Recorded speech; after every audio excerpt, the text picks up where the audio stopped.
والله horta ilaahay ama hadda iskale wax walbana isaga fududeeya guushan waxa ugu mahadnaqaynaa aan gaarnay Allah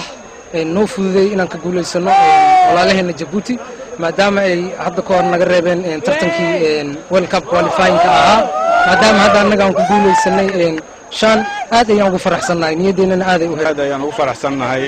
ciyaartan horta waxay ahayd ciyaar aad iyo aad u wanaagsan oo laba wadan oo walaalaha ka dhaxaysay guushuna labada dhinacba kii ay raacday ayay ahayd guushu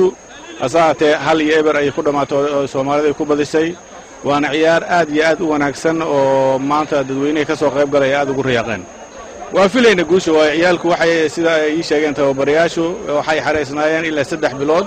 oo loo u xareysnaan kaliya inay ciyaartan ay ciyaaraan